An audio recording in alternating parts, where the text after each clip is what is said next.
মায়া বড় অদ্ভুত জিনিস, যারে পাওয়ার জন্য সেজদায় গিয়ে চোখের জল ফেললেন, আসছে অন্য কাউরে নিয়ে বাসর ঘর সাজাইতেছে, তার হাতে আজ অন্য কারো নামের মেহেদি, আর আপনার কপালে জিতল সারা জীবনের একাকিত্ব। বড় বেইমান রে ভালোবাসা, আর তার চেয়ে বড় বেইমান হলো সময়। সে কি আপনারা বলছিল না তোমারে ছাড়া আমি বাঁচবো না? সে কি বলে নাই পরিবারে বোঝাইয়া ঠিক তোমারে আপন করে নিব?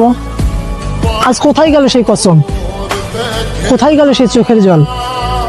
আসলে কি জানেন ভাই, মায়াটা কেবল আপনার ছিল, তার কাছে আপনি ছিলেন কেবল সময় কাটানোর একটা মাধ্যম।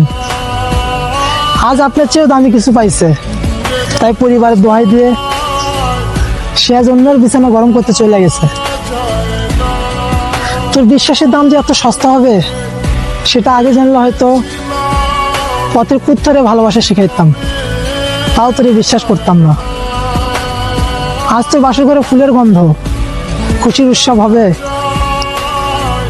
এই হাসিটা তুই অন্যের বাহুবন্ধু হবি। একটা বারো কি তোর কলিজা কাঁপবে না?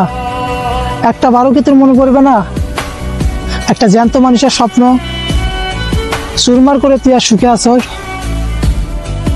আজ তুই কারো ঘরে লক্ষ্মী হইলি ঠিকই, কিন্তু আমার চোখে তুই সারা জীবনের জন্য একটা বেইমান হয়ে রইলি।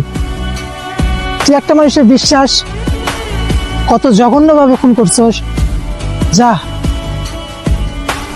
নতুন মানুষের নতুন গ্রামে নিজেকে খুব যত্নে রাখিস। অভিশাপ দিব না রে, কারণ আমি তোরা সত্যি ভালোবাসছিলাম। শুধু এইটুকু মনে রাখিস, কারো চোখ দিয়ে রক্ত ঝরাইয়া কেউ কোনোদিন সুখে হইতে পারে না।